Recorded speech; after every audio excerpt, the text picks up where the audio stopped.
Bismillahirrahmanirrahim. Assalamualaikum warahmatullahi wabarakatuh.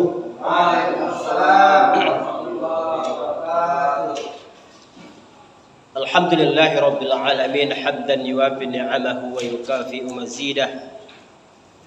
Ya Rabbana lakal hamdu kama yanbaghi li jalali wajhika wa 'azimi sultanik. Asyhadu an la ilaha illallah wahdahu la syarika lah. Wa asyhadu anna Muhammadan 'abduhu wa rasuluhu la nabiyya ba'da. Allahumma shalli wa sallim wa barik ala nabil karim sayyidina wa maulana Muhammadin sallallahu alaihi wasallam wa ala alihi wa sahbihi wa man tabi'ahu ila yaumiddin. Ibadallah yang saya hormati pengurus BKM Masjid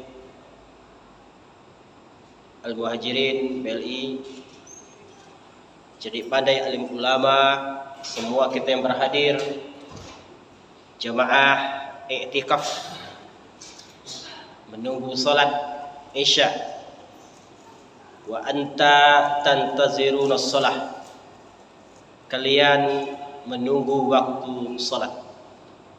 Itu termasuk amalan yang paling dicintai oleh Allah Subhanahu wa taala. Kalau salat yang menunggu kita itu perbuatan yang buruk, tapi kalau kita menunggu waktu salat, ini perbuatan yang sangat terpuji. Alhamdulillah, bersyukur kita kepada Allah. Malam ini kita dipertemukan oleh Allah dalam satu niatan baik. Niat saja itu sudah tercatat dalam pertimbangan Allah Subhanahu wa taala. Apalagi kita betul-betul melaksanakan niat itu. Kita bisa beriktikaf, kita bisa bermuajahah, bertemu, kemudian kita bisa saling tausiah, saling ingat mengingatkan dalam kebaikan. Salawat dan salam buat junjungan alam Nabi besar kita Muhammad sallallahu alaihi wasallam. Allahumma shalli ala sayyidina Muhammad wa ala ali sayyidina Muhammad. Ibadallah, hadirin yang dimuliakan Allah, bertepatan kita sudah masuk di bulan Rabiul Awal, yaitu mengingatkan kita bahwa pada bulan ini lahir orang manusia agung yang dimuliakan oleh Allah Subhanahu wa taala, pemimpin besar, sehingga Nabi kita disebut dengan Sayyidul Anbiya wal Mursalin, pemimpin para nabi, pemimpin para rasul. Tak ada lagi mulia selain daripada itu. Kemudian Rasulullah sallallahu alaihi wasallam juga diutus likafatin nas, untuk seluruh umat manusia. Jangankan dari Sabang sampai Merauke, itu Indonesia, dari barat ke timur, utara, selatan, maka dia mestinya beriman kepada Allah, kemudian yakin dengan Rasulullah sallallahu alaihi wasallam. Ba'asan nabiyin, para nabi-nabi kata Rasulullah, mulai dari Nabi Adam sampai Nabi Isa, itu diutus ila qaumihi, untuk masyarakatnya. Wa bu'istu likafatin nas, dan saya diutus untuk seluruh umat manusia. Bagaimana kita tak mengatakan kalau ini adalah pemimpin besar, tak ada batasnya lagi seluruh dunia ini, maka Rasulullah sallallahu alaihi wasallam amanahnya, risalahnya berlaku. Itulah buktinya dalam Al-Quran kan. Pertama, bukti bahwa Rasul-Rasul yang lain itu diutus untuk masyarakatnya. Misal di Pangkalan Kerinci ini, misal Dahulu misalnya nih, ada seorang nabi. Itu tak sampai seorang rasul, itu tak sampai ke Pekanbaru, khusus masyarakat. Nabi Isa, kaum Bani Israel. Nabi Musa, kaum Bani Israel. Hud, kaum Ad. Jadi terbatas wewenang setiap nabi. Maka di antara contoh kasus ketika Nabi Musa alaihissalam membawa ribuan kaum Bani Israel meninggalkan Mesir karena dikejar-kejar,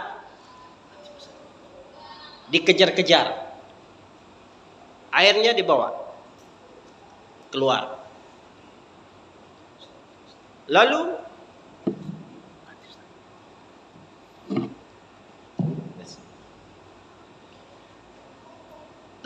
Allah beri pertolongan. Di antara pertolongannya, fadrib bi'asakal hajar, fadrib bi'asakal bahar. Itu pertama. Ketika terdesak oleh Laut Merah, semenanjung Laut Merah, lalu rombongan Fir'aun dari kejauhan sudah nampak. Apa yang bisa diperbuat? Ke depan lautan, di belakang musuh. Semua khawatir. Ya Musa, mintalah ke Tuhanmu, gimana caranya kita selamat? Itu tuntutan masyarakat Quraisy. Kata Allah, fadrib bi'asaqal bahar, pukulkan tongkatmu ke laut. Itu perintah pertama. Maka Nabi Musa pun memukulkan tongkatnya ke laut, maka laut pun mislul jabalain, seperti dua gunung, ada celah gitu. Dan begitu dipukul, jadi dia terbelah seperti ada dua buah gunung. Selamat sampai ke seberang. Sedangkan Fir'aun beserta rombongannya celaka di Laut Merah. Itu satu. Lama nyeberang lautan itu, semenanjung itu, sampai ke seberang terasa haus. Karena walaupun banyak air tak bisa diminum, air laut. Perbekalan sudah habis. Selamat sudah, datang selamat perut lagi, kehausan. Ngadu lagi ke Nabi Musa. Ya Musa, gimana ini? Wa idza istasqa Musa liqaumihi faqul nadrib bi'asakal hajar. Tadi bahar, ini hajar. Ketika wa istasqa Musa liqaumihi, kehausan kaum Nabi Musa kemudian mengadu kepada Nabi Musa perihal mereka perbekalan habis, kemudian minuman habis. Apa kata Allah? Fadrib bi'asakal hajar famfajarat min husnata asyrata aina. Dengan sekali pukul batu besar itu, maka dia pecah menjadi asyrata aina, 12 pecahan. Satu terpelanting di sana, satu terpelanting di sana, satu terpelanting di sana. Setiap empasan batu itu mengeluarkan menjadi sumur. Saya dulu pernah ke sana. Kata orang Badui, orang kampung situ, inilah bekasnya Haza Asar, katanya. Ini bekas entayan tanda kan?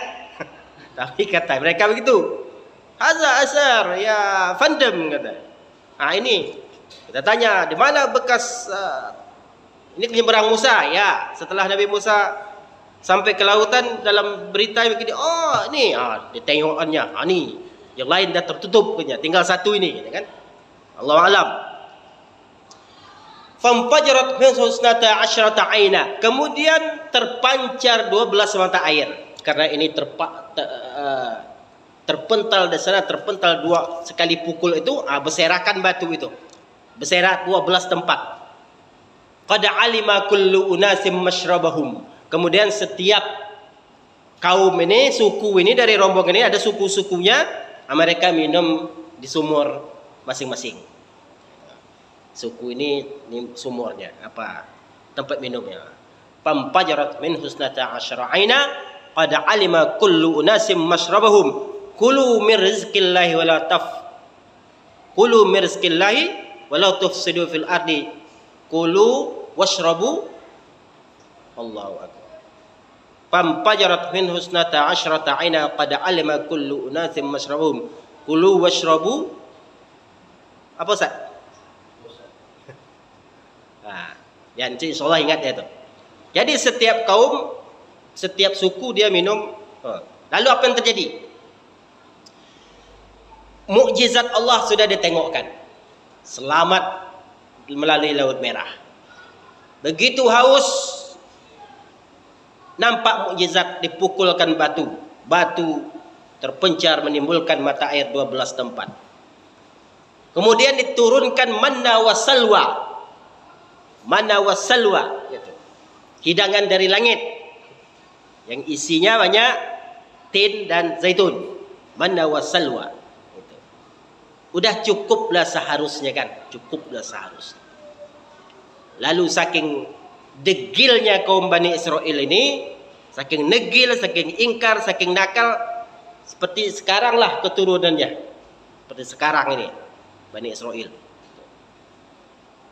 Dulu beriman kepada Musa, degil, apalagi sekarang tak beriman, lebih degil lagi. Lalu ketika mereka sampai di suatu tempat, mereka menengok orang menyembah anak onta, ibl. Apa kata mereka? Kenapa mereka sembah? Karena itu tuannya, Tuhan mereka. Orang kampung itu ada ngadu pula ke Nabi Musa. Ya Musa, ij'al lana ilah kama lahum ilah. Wahai Nabi Musa, buatkan pula kami Tuhan sebagaimana Tuhan mereka. Itu saking degilnya kan. Di depan matanya terpampang mukjizat. Kemudian dirasakan pertolongan Allah. Begitu nampak kemungkaran, ingin lagi kemungkaran. Kata Nabi Musa, kalian ini adalah kaum yang sangat bodoh. Sangat bodoh, kata Nabi Musa. Marah Nabi Musa. Tapi Musa tak menasihati orang masyarakat sana. Itu menunjukkan kalau dia tak punya kewajiban menasihati masyarakat kecuali masyarakat dia. Itu diantaranya. Kalau Nabi Muhammad tidak. Ini yang kata Erdogan, Turki. Kenapa diwawancara dia oleh wartawan? Kenapa Pak Erdogan membantu negara-negara lain? Kata Erdogan, di mana azan berkumandang, di situ tanah airku. Jelas kan? Karena dia membawa risalah Nabi Muhammad sallallahu alaihi wasallam min masyarikil ardi ila magharibiha, dari barat ke timur, utara selatan. Itu adalah ajaran Nabi Muhammad sallallahu alaihi wasallam. Seharusnya, tapi alhamdulillah kita tengoklah beritanya di YouTube, orang masuk Islam ini tak usah jauh-jauh, pergi je lah ke Mu'alaf Center itu atau ke tempat Gohan. Itu hampir setiap minggu orang masuk Islam. Ada yang satu keluarga. Jadi dah kita tengok lagi di siaran-siaran sekarang ustaz-ustaz laris di fakultas manapun di barat sana tuh diundang itu untuk memperkenalkan ajaran Islam. Di simpang-simpang jalan orang buka stand memperkenalkan Islam. Begitu. Jadi Islam nanti akan merata di muka bumi ini bukanlah sebuah keniscayaan. Selain memang janji Rasulullah sallallahu alaihi wasallam, kemudian gejala itu jelas. Gejala itu jelas. Semakin ditekan, dia semakin bangkit. Jadi itu diantaranya hadirin dimuliakan oleh Allah, kalau Nabi Muhammad itu seorang pemimpin besar. Kemudian Sayyidul Anbiya wal Mursalin, beliau pemimpin para nabi dan pemimpin para rasul. Rasul-rasul yang lain kewenangannya khusus. Sedangkan saya, kata Nabi Muhammad, diutus untuk semesta alam, linnasi kafah. Mungkin kalau Nabi Muhammad tak diutus, tak sampai ke kita ini. Karena nabi-nabi yang lain terbatas dia kan. Maka kalau kita tengok juga ajaran Injil itu ini, memang terbatas kaum Bani Israel. Menyelamatkan kambing-kambing tersesat dari domba tersesat dari kaum Bani Israel katanya. Kita bukan kaum Bani Israel kan itu. Jadi itu di antara ajarannya. Jadi kita bulan Rabiul Awal itu kita diingatkan dengan lahirnya Nabi kita Muhammad sallallahu alaihi wasallam. Hal yang paling sangat penting.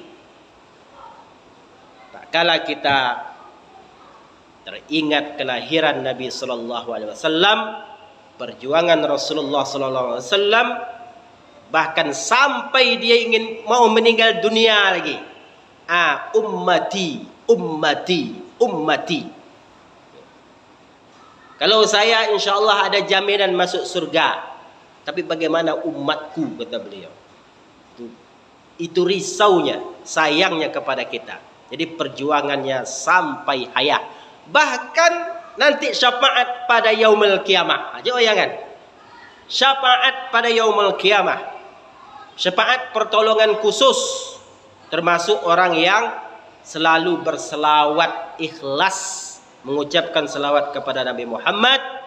Kemudian ucapannya ucapan yang betul, tak asal-asalan, maka dia mendapat syafaat bantuan khusus dari Rasulullah sallallahu alaihi wasallam. Jadi mulai di dunia sampai di akhirat kita mendapat kebaikan dari Rasulullah sallallahu alaihi wasallam. Apa yang saling sangat penting? Yang paling sangat penting ketika kita mengingat Rasulullah sallallahu alaihi wasallam, Allah peskan di dalam surah Al-Ahzab, laqad kana lakum fi rasulillahi uswatun hasanah liman kana yarjullah wal yawmal akhir wa zakarullah katsiran. Ini yang pokoknya itu tuh. Allah katakan, sungguh telah ada pada diri Rasulullah, di dalam kehidupan Rasulullah, tauladan yang sangat baik untuk kalian semua. Ini sindiran pertamanya untuk kaum munafik. Tapi berlaku untuk orang yang galau gitu. Galau. Berpedoman kepada Rasulullah sallallahu alaihi wasallam. Jaminannya apa? Liman kana yarjullah, itu khusus untuk orang-orang yang mengharapkan ampunan Allah, ridho Allah, kasih sayang Allah, pertolongan Allah, wal yaumal akhir, kemudian mengharapkan selamat, aman, tenang pada hari kiamat, hari akhirat. Jadi tak ada pedoman lain kalau ingin mendapat dua ini. Pertama mendapat ridho dari Allah. Yang kedua mendapat pertolongan khusus nanti pada hari kiamat. Yaitu maka berqudwahlah, berpedomanlah, ikutilah kehidupan Rasulullah sallallahu alaihi wasallam. Bagaimana kehidupan Rasulullah? Hal banyak. Kita ambil yang pokok kuncinya. Kalau kunci sudah kepegang, insyaAllah pelan-pelan bisa masuk itu. Selesai urusan lain. Tapi kalau kunci tak terpegang, ini berat. Kita pegang kuncinya. Pertama, kunci pertama bagi orang-orang yang ingin mendapat ampunan Allah, mendapat pertolongan Allah, mendapat kasih sayang Allah, kemudian ingin mendapat selamat nanti pada hari kiamat, dia harus menjadikan Rasulullah sebagai teladannya, ikutannya. Itu kunci pertama. Kunci yang kedua, bagaimana cara kita ngikut Nabi ini? Nah, tuh. Ini kunci yang kedua dipegang, yaitu Rasulullah sallallahu alaihi wasallam menjadikan porsi akhirat lebih besar daripada porsi dunia. Nah, itu kuncinya. Bagaimana cara ngikuti Nabi? Pegang kuncinya dulu, bahwa Nabi menjadikan porsi akhirat untuk ibadah, untuk munajat, untuk taat, untuk urusan akhirat lah, itu lebih besar daripada urusan dunia. Itu yang Nabi lakukan dan itu yang Nabi anjurkan. Dan itu Quran sebut, wal akhiratu khairul laka minal ula. Akhirat itu khairun laka, lebih baik bagimu, minal ula. Ula itu dunia. Dan akhirat lebih utama bagi kalian daripada kehidupan dunia. Nabi lakukan itu, Nabi sampaikan itu, Quran rekomendasikan itu. Jadi kalau kita balikkan, dunia lebih besar porsi kita buat daripada akhirat, berarti tak ikut Nabi nih. Kalau tak ikut Nabi, tak akan ada ampunan, tak akan ada perlindungan. Jadi dua kunci itu yang paling penting. Ibadallah, hadirin muliakan Allah Subhanahu wa taala.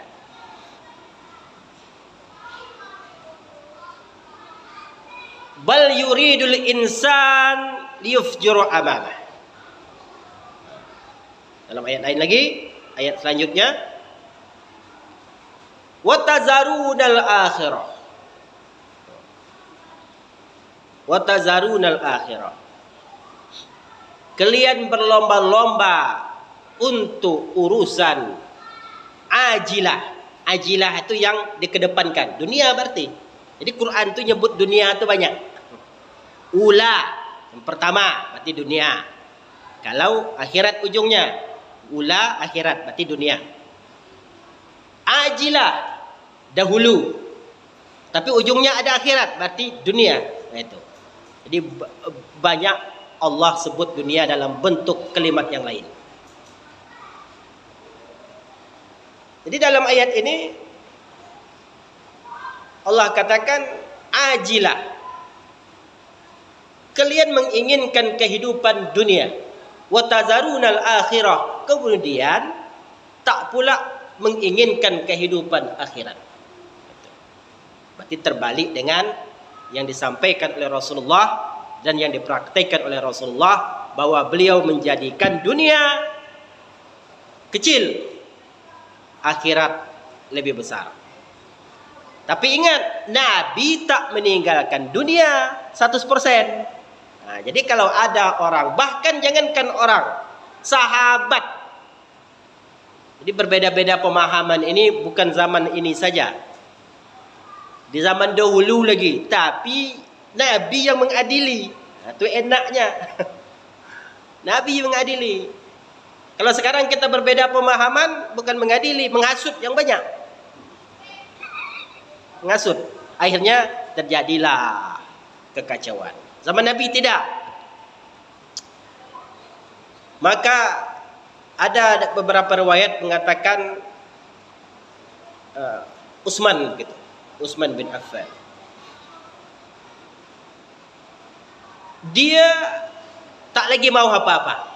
Dia mau akhirat saja. Di masjid saja, tak mau apa-apa lagi. Tak balik-balik ke rumah.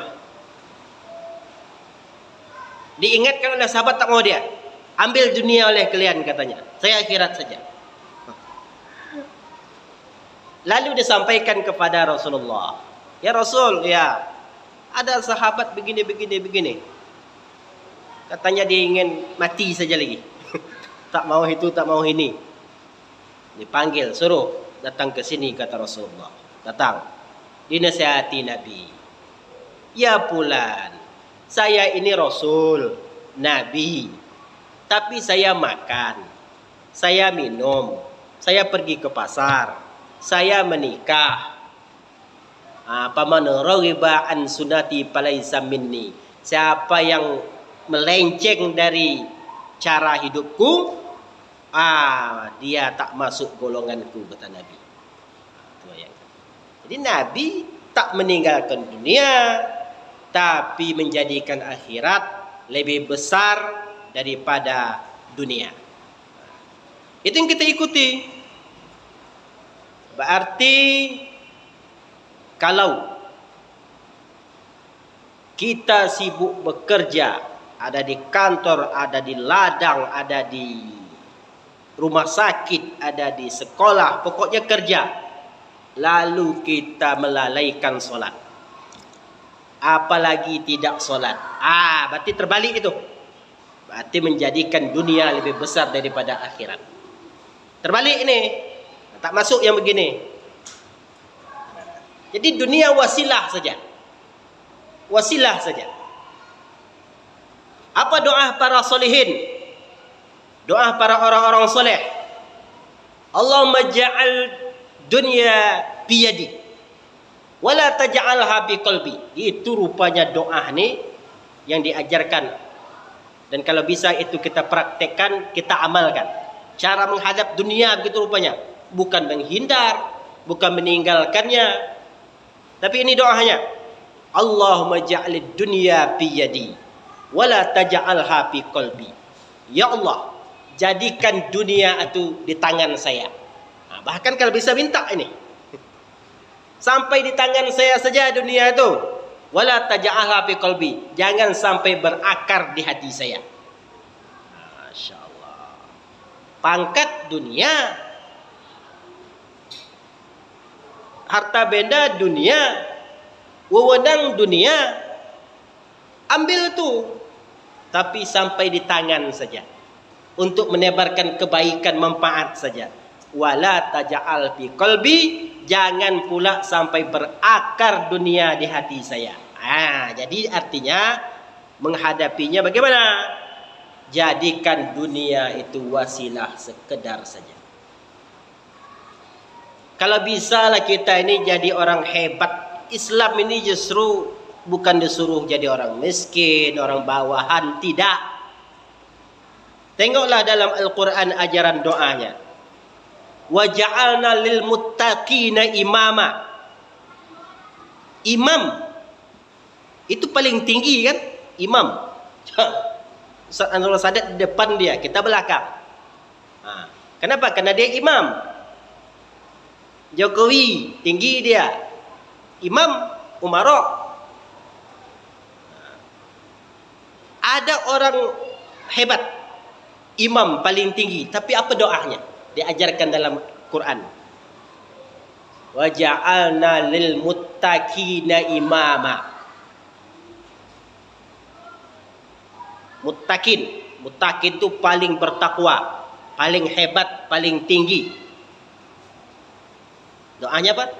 Wa ja'alna lil muttaqina imama. Ya Allah, jadikan kami pemimpin orang-orang bertakwa.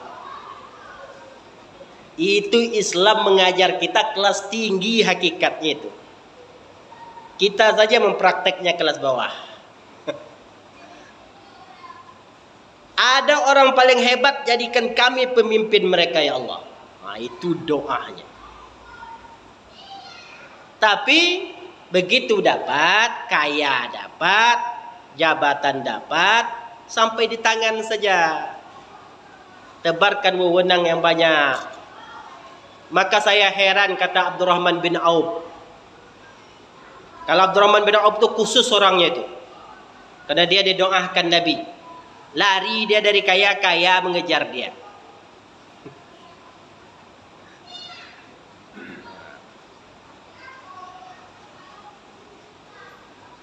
Orang butuh kurma segar. Dia bagaimana supaya hartanya habis. Dibagi-bagikan, ada lagi yang masuk. Kadang dia bingung juga. Bahkan katanya, lau rafa'tu hajar fa wajadtu dinar. Seolah-olah kalau saya ngangkat batu, di bawah batu itu duit gitu. Saking senangnya. Tapi dia didoakan Nabi. Khususlah. Lalu duit masih numpuk-numpuk. Orang jual kurma yang hebat, segar, dia ndak. Diumumkannya, mana ada kurma yang berulat-ulat, yang sudah busuk, memang tak layak jual lagi, saya beli dengan harga yang sangat mahal. Itu cara dia menghabiskan duitnya, sekaligus membahagiakan petani. Itu dia. Bingung dia gimana cara. Katanya ini datang lagi rezeki yang lain. Itu kan? Itulah seolah-olah kalau saya ngangkat batu, batu itu ada duit dalamnya, dinar. Lalu numpuk ini. Kurma yang paling busuk, berulat-ulat, dah tak laku lagi. Entah berapa puluh kali soter. Dia suruh kumpulkan itu warga Madinah yang punya ladang. Ada beli pula dengan harga yang sangat mahal. Dah numpuk gitu saja. Datang utusan. Tak lama siap tu, menurut dia dah habis gitu, dah habis nih. Orang dia dah selamat, duitnya dah habis. Gitu. Tu tahu beberapa minggu siap tu datang utusan dari negeri lain. Ada pesan dokter ke rajanya. Raja ini obatnya tak lain tak bukan kecuali kurma yang sangat busuk. Kami ingin beli dengan harga yang sangat mahal. Itu. Coba bayangkan. Dapat lagi, masuk lagi duit di situ. Jadi, lau rafa'tu hajar, kalau seolah-olah saya ngangkat batu, katanya di bawah batu itu ada duit. Saking murah rezekinya. Padahal dia termasuk orang yang sedih penduduk Madinah waktu itu. Penduduk Madinah sebagai Ansor, penjambut tamu, termasuk Abdurrahman bin Auf ni sedih. Tak ada apa-apa. Tak memiliki apa-apa dari Madinah, dari Mekah. Dia dipersaudarakan dengan orang Ansor, lupa saya namanya. Siapa nama? Nama saya sepulan. Kata Rasulullah, kita bersaudara. Karena saya bersaudara, saya saudara engkau, engkau saudara saya dalam Islam. Nah, kebun saya ada 2 bidang di sana. Saya sebagian, kamu sebagian. Gitu. Istri saya ada 2. Engkau tinggal pilih saja, nanti saya ceraikan, nikah. Itu ada hadisnya. Tak saya karang ini. Gimana persaudaraan Ansor dan Muhajirin. Itu Abdurrahman bin Auf itu. Apa jawab Abdurrahman bin Auf? Dalluni ala suq. Saya terima kasih atas sambutan saudara seiman. Tapi tak usah itu. Tunjukkan saya mana jalan ke pasar. Tunjukkan saya mana jalan ke pasar. Karena dia orang Mekah, orang ahli bisnis kan. Kalau dikasih kebun, tak tahu cara ngurusnya. Ini KCL dibuatnya MPK kan. Itulah Nabi juga dalam sejarahnya. Maka timbul sebuah hadis. Rasul begitu sampai di Madinah. Lalu tak lama setelah itu dia berjalan di beberapa kebun kurma. Dia tanyalah, kalau sekarang ni apa pupuknya, apa pupuk ini Rasulullah. Mungkin kalau ini pupuknya bagus ini. Orang tu diam. Lalu begitu Nabi balik, dikasih orang pupuk itu. Wah, trek buahnya. Ya Rasul, kenapa ini? Kata Nabi, antum a'lamu bi umur dunyakum. Tentang urusan dunia kalian lebih tahu, kata Nabi. Jadi Abdurrahman bin Auf orang yang diberikan oleh Allah kepercayaan, tapi dia begitu dapat dia bagi-bagikan, begitu dapat dia bagi-bagikan. sampai di tangannya saja, tak berbekas di hatinya. Jadi harus 7 keturunan, harus itu ini. Itu termasuk dunia berakar di hatinya. Sehingga satu saat geger penduduk Madinah, entah gempa, entah apa, bunyi tum tum tum tum gitu kan. Aisyah disuruhnya pembantunya, tengok apa yang terjadi di kota Madinah ini. Rupanya rombongan kafilah Abdurrahman bin Auf datang dengan ratusan unta penuh dengan muatan barang-barang. Penuh dengan muatan barang-barang. Gimana tak goncang bumi dibuatnya. Aisyah pun terkejut. Apa nih gempa tuh? Coba cek, kan? Ada cek. Oh, ya Bunda Ummul Mukminin Aisyah, bukan gempa, bukan itu ini. Itu rupanya rombongan niaga Abdurrahman bin Auf, kata Aisyah. Tapi saya pernah mendengar, kata Aisyah, Nabi waktu hidup mengatakan begini, Abdurrahman bin Auf masuk surga dalam keadaan merangkak. Kenapa? Karena dia sibuk dengan harta bait. Walaupun dia luar biasa dermawannya, cuma sibuk dengan kekayaannya. Ada yang mendengar ini. Ada yang mendengar. Datang pula melaporkan ke Abdurrahman bin Auf. Abdurrahman bin Auf, ya, saya dengar kata Bunda Aisyah tadi. Apa katanya? Katanya Nabi pernah menyampaikan Abdurrahman bin Auf nanti masuk surga dalam keadaan merangkak. Menangis Abdurrahman bin Auf. Saya walaupun masuk surga tapi dalam keadaan gagah, begitu. Kalau awak merangkak dah syukurlah itu kan. Pokok masuk surga gitu. Abdurrahman tak mau dia. Dia ingin masuk surga. Salamun qaulam mir rabbir rahim. Disambut oleh para malaikat, disambut oleh bidadari, disambut pokok tamu lah masuk surga, pantas lah gitu. Bukan merangkak, bukan bersusah payah, enggak. Datang dia kepada Aisyah, ya Ummul Mukminin, apa betul Nabi pernah bilang begitu? Betul. Lalu bagaimana caranya? Nampaknya engkau lebih dekat lagi kepada Allah. Dah diumumkannya. Semua dagangan saya yang ada baru datang itu saya impakkan, sedekahkan untuk penduduk Madinah, terutama kaum fakir miskin. Habis semuanya. Bapak Ibu muliakan Allah. Jadi begitu cara kita diajarkan oleh Rasulullah sallallahu alaihi wasallam dalam kehidupan ini. Jadikan porsi dunia lebih besar daripada porsi akhirat lebih besar daripada porsi dunia, dan tidak boleh pula meninggalkan dunia 100%. Tak boleh. Masyaallah muslimin rahimakumullah. Rasulullah sebagai kepala rumah tangga, dia punya istri, dia punya anak. Lalu bagaimana cara Nabi terhadap anaknya, terhadap keluarganya? Itu ikutan kita. Rasulullah sebagai imam, Rasulullah sebagai pemimpin, Rasulullah sebagai pebisnis. Jadi lengkap. Rasulullah sebagai petani, sehingga ada kurma ajwa namanya. Itu kurma Nabi. Rasulullah sebagai pengembala, peternak. Sehingga apapun profesi kita, maka kita berpedoman bagaimana cara Rasulullah sallallahu alaihi wasallam menjalankan kehidupan ini. Tapi kata kuncinya itu tadi, jadikan kehidupan akhirat porsinya lebih besar daripada kehidupan dunia.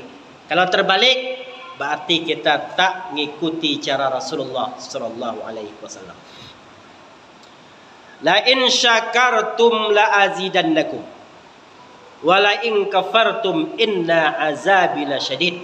Itu jaminan Allah. Jadi untuk orang yang menjadikan dunia akhirat lebih besar porsinya, ini ayat ini bisa dipakai ini. Bisa jadi pedoman. La in syakartum, kata Allah, la azidannakum. Kalau kalian bersyukur, berterima kasih terhadap nikmat yang aku berikan, la azidannakum, pasti akan ditambah lagi. Tapi tambah yaitu sesuai dengan caranya Allah. Maunya Allah lebih hebat daripada maunya kita. Tapi pasti nikmat Allah pasti ditambahkannya kalau kita bersyukur, berterima kasih, bertambah taat kepadanya. Wala in kafartum, tapi kalau kalian ingkar, kata Allah, inna azabi lasyadid, sesungguhnya azabku amat pedih. Ini untuk siapa ini? Itu pedoman untuk orang yang menjadikan akhirat lebih besar porsinya daripada dunia. Maka tak bisa menuntut. Orang rajin solat, tak ada jaminan kaya. Bahkan yang tak solat banyak kaya. Orang rajin puasa, rajin ibadah, zikir, kadang lebih melarat hidupnya. Dalam tinjauan kita itu. Yang menurut kita ayat itu, kalau kalian bersyukur, saya tambah. Kalau kalian tak bersyukur, saya kurangi. Kan gitu maunya kita. Tapi bagi orang yang menjadikan akhirat lebih besar daripada dunia porsinya, masuk itu. Oh ya, dia mengharapkan balasan akhirat saja. Ada di dunia balasannya, alhamdulillah. Tapi kalau tidak ada itu, dia tak masalahkan. Karena janji Allah itu akhirat. Wal akhiratu khairul laka minal ula. Ada orang disakiti, ditipu, selain macamnya. Boleh dia mengambil haknya, mengadu ke pengadilan, boleh. Tapi begitu tak selesai, apalagi tak diselesaikan, baginya tak jadi beban banyak. Nanti akhirat pasti ada keadilan Allah. Begitu cara berpikir orang yang menjadikan dunia lebih besar daripada akhirat. Tapi orang yang pokoknya sampai 7 turunan saya musuhi, itu tak menjadikan akhirat porsi terbesar baginya. Jadi dunia ini ada hukum, ada undang-undang, ada aturan dibuat oleh pemerintah. Kalau aturan Allah jelas, tak bisa di dunia akhirat. Bahkan itu bukan tak bisa sebenarnya, ujian baginya. Tapi ada undang-undang, aturan dibuat oleh pemerintah. Begitu dia tak selesai, tak terwujud, dia tak putus asa dia. Nanti kita akan bertemu di pengadilan Allah. Itu bahasanya. Tak ada gentar, tak ada takut, tak ada kecewa. Karena pembalasan Allah itu lebih sadis lagi. Tapi orang yang tak beriman tak pula takut dia. Itu pula masalahnya. Yang takut itu kalau orang beriman kan. Makin dikit imannya, makin dikit takutnya. Makin tak beriman, makin tak takut. Itulah ketawa-ketawa dia kan. Ketawa-ketawa. Masih yakin juga kalian gitu. Dengan doktrin-doktrin itu bahasanya. Jadi itu tak masalah. Ini kalau kita ingin bagaimana mendapat ampunan Allah, mendapat ridho Allah, mendapat perlindungan Allah, mendapat kasih sayang Allah, kemudian di hari akhirat kita mendapat keamanan, kedamaian, ketentraman, la khaufun, tidak ada ketakutan, wala yahzanun, tak ada kesedihan. Maka jadikan Rasulullah sebagai panutan kita. Kata kunci menjadikan Rasulullah sebagai panutan adalah Rasulullah menjadikan hidup di dunia ini, kehidupan dunia, menjadikan akhirat porsinya lebih besar daripada kehidupan dunia, dengan tidak meninggalkan dunia. Tetap dipakainya, cuma untuk wasilah. Makan itu dunia. Makan itu dunia. Minum itu dunia, hukum namanya. Hukum badan. Tapi dia akan menjadi ibadah apabila diniatkan, ya Allah, saya makan nasi ini, tapi pastikan halal dapatnya. Kemudian sehat badan saya, diniatkan untuk ibadah. Itu menjadi nasi yang ditelan menjadi ibadah. Tidur menjadi ibadah. Nikah jadi ibadah. Nikah jadi ibadah. Hingga terkejut sahabat. Ya Rasulullah, kawin hubungan laki perempuan dapat pahala juga. Kata Rasul, bagaimana menurut engkau kalau dia dilakukannya dengan yang tidak halal? Apakah dia berdosa? Berdosa. Begitu juga lah kalau dia lakukan dengan suami istri halal, dia dapat pahala. Bayangkan, asal diniatkan untuk ibadah, duduk dapat ibadah, semua dapat. Apalagi memang ibadah betul-betul, lalu kita niatkan juga, perkuat dengan niat ibadah, tambah menjadi jadilah dia dapat penilaian terbaik dari Allah Subhanahu wa taala. Mudah-mudahan bermanfaat, terutama saya menyampaikan insyaallah taala, mari kita jadikan Rasulullah sebagai pedoman kita, ikutan kita, idola kita, sehingga kita layak mendapat pertolongan Allah dan keamanan akhirat nanti. Demikian, assalamualaikum warahmatullahi wabarakatuh. Waalaikumsalam warahmatullahi wabarakatuh.